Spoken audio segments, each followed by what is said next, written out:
अस्सलामुअलैकुम दोस्तों, मेरा नाम है वकास हैदर और आप देख रहे हैं हैदर टीवी। दोस्तों, हम सब डेली अपने घर वालों और दोस्तों के साथ बहुत सी चीज़ें शेयर करते हैं और जो लोग अपनी चीज़ें दूसरों को यूज़ करने के लिए नहीं देते, इन्हें हम अच्छा नहीं समझते। वैसे तो शेयरिंग एक अच्छी आदत है, लेकिन आज की इस वीडियो में मैं आपको डेली इस्तेमाल होने वाली ऐसी चीज़ों के बारे में बताने जा रहा हूँ जो हमें कभी शेयर नहीं करनी चाहिए। तो शुरू करते हैं अपना काउंटडाउन। सब्सक्राइब करें हैदर टीवी को और बेल आइकन को दबाएं इंफॉर्मेटिव वीडियोस सबसे पहले देखने के लिए।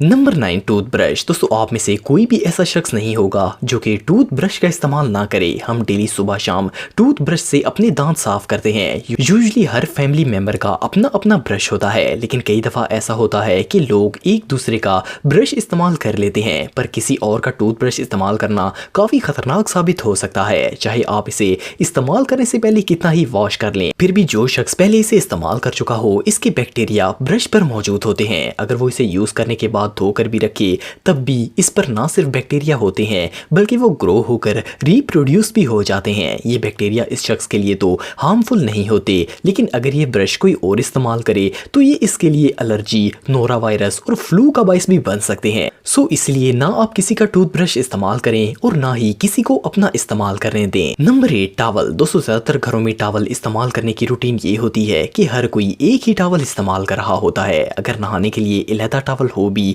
तब भी हाथ वगैरह साफ करने के लिए नॉर्मली एक ही तौलिया होता है जिसे सब इस्तेमाल करते हैं। अक्सर आपने नोट किया होगा कि टॉवल से अजीब सी स्मेल आती है। ये स्मेल बैक्टीरिया और फंगाई की ज्यादा मिकदार और इनके मिलने की वजह से आती है। टॉवल ज्यादातर गीला रहता है और वॉशरूम में होता है, इसीलिए इसकी सरफेस पर माइक्रोब्स इकट्ठे हो जाते हैं। स्किन पर होने वाली फंगल इन्फेक्शन की सबसे बड़ी रीजन टॉवल ही होते हैं, इसलिए इनसे बचने के लिए कोशिश करें कि हर कोई अपना टॉवल इस्तेमाल करे या फिर इन्हें धूप पर अच्छी तरह ड्राई करें। अगर ये वेट रहेंगे तो बीमारी फैला सकते हैं। Number 7, soap. दोस्तों, कई अरसे से सोप बनाने वाली कंपनियां हमें बेवकूफ बना रही हैं ये कह के कि सोप एंटीबैक्टीरियल होता है, जबकि साबुन में ऐसा कुछ नहीं होता जो कि जर्म्स को मारे। उल्टा ये सोप बैक्टीरिया की ग्रोथ में अहम किरदार अदा करते हैं। जब कोई शख्स अपने गंदे हाथ साबुन से वॉश करता है तो इसके हाथ तो धुल जाते हैं, लेकिन सोप की सरफेस पर वो जर्म्स रह जाते हैं। ये साबुन एक डिजीज कैरियर से कम नहीं होता। आप सब जानते हैं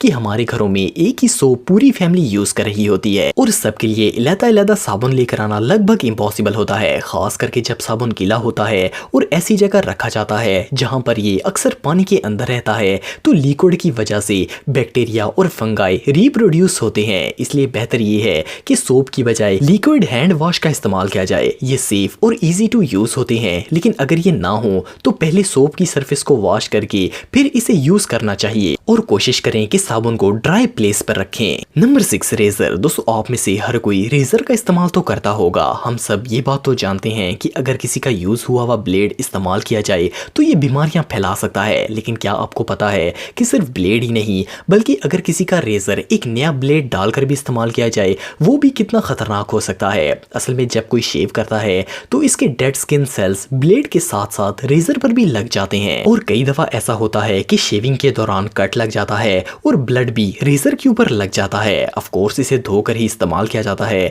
लेकिन ये जरासीम इतनी आसानी से मेटल से नहीं उतरते। इनको साफ करने के लिए लाजम अल्कोहल की जरूरत होती है और हर कोई इन्हें अल्कोहल से वॉश नहीं करता, इसलिए रेजर से ब्लड इन्फेक्शन होने के चांसेस बहुत ही ज्यादा होते हैं। Number 5, hand freeze. दोस्तों, आजकल शायद दुनिया में बहुत ही कम लोग ऐसे होंगे जो कि हैंड फ्रीज का इस्तेमाल ना करते हों, वरना ये तो हमारे लिए खाने पीने की तरह इंपॉर्टेंट हो गए हैं। अक्सर ऐसा होता है कि अगर हमारी हैंड फ्री खराब हो जाएं या फिर गुम हो जाएं तो हम दोस्तों से या फैमिली मेंबर की हैंड फ्री यूज कर लेते हैं, लेकिन ऐसा करना खतरे से खाली नहीं है। असल में कान के अंदर बैक्टीरियाज होते हैं और जब ये कान पर यूज किए जाते हैं तो बैक्टीरियाज हैंड फ्री के साथ लग जाते हैं। अगर ये ईयरबड्स कोई और इस्तेमाल करे तो वो बैक्टीरिया कान में इन्फेक्शन पैदा कर सकते हैं, खास करके वो हेडसेट्स जो कि कानों के बिल्कुल अंदर चले जाते हैं और इन्हें मुकम्मल क्लीन भी नहीं किया जा सकता। इसीलिए अपने हैंड फ्रीज खुद इस्तेमाल करें और दूसरों को इस्तेमाल ना करने दें। Number 4, nail cutters. दोस्तों, हम सब हर हफ्ते ही अपने नेल्स काटते हैं। आप सब ने नोट किया होगा कि यूजुअली घर में एक या फिर 2 नेल कटर्स होते हैं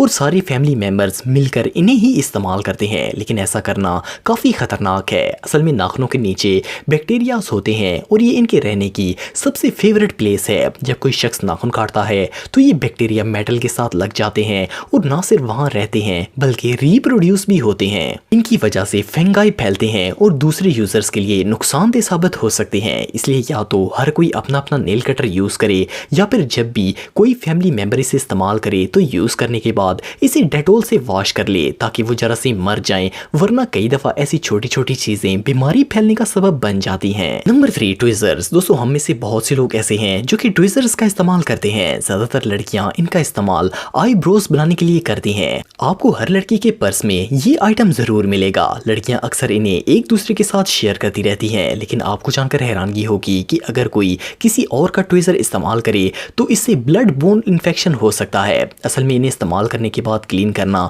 बहुत ही ज्यादा जरूरी होता है और ज्यादातर लोग इतना तरद्दुद नहीं करते और बैक्टीरिया इन पर रह जाते हैं। जब ये ट्वीजर कोई और इस्तेमाल करता है तो ये उसे भी इन्फेक्ट करते हैं। रिसर्च में ये भी देखा गया है कि ट्वीजर से हेपेटाइटिस सी भी हो सकता है, इसलिए इनको डेटॉल से वॉश करके यूज करें या फिर बेहतर है कि हर कोई अपना अपना इस्तेमाल करे।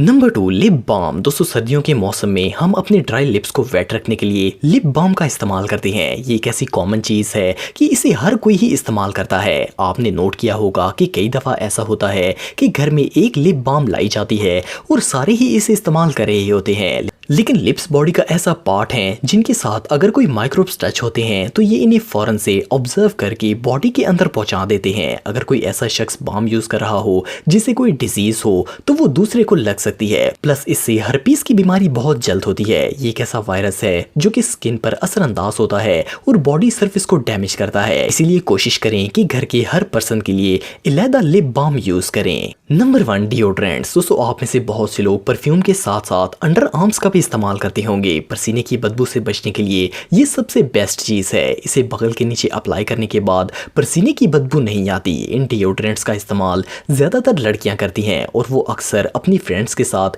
इन्हें शेयर करती रहती हैं। कई घरों में तो ऐसा होता है कि एक डिओड्रेंट लाया जाता है और पूरी फैमिली इसे यूज करती है, लेकिन ऐसा बिल्कुल नहीं करना चाहिए क्योंकि बगलों के नीचे लातादाद बैक्टीरिया और पैथोजेनिक माइक्रोब्स होते हैं जो कि डिओड्रेंट के रोल में लग जाते हैं और जब इन्हें कोई दूसरा यूज करता है तो ये स्किन में एलर्जी पैदा कर सकते हैं। इसलिए ये अंडर आर्म्स सबको अलग-अलग इस्तेमाल करना चाहिए। दोस्तों अगर आप टेक्नोलॉजी से रिलेटेड वीडियोस देखना चाहते हैं तो मेरे सेकंड चैनल हैदर टेक को इस आइकन पर क्लिक करके सब्सक्राइब कर सकते हैं। आज के लिए इतना ही दोस्तों, नेक्स्ट वीडियो तक के लिए अल्लाह।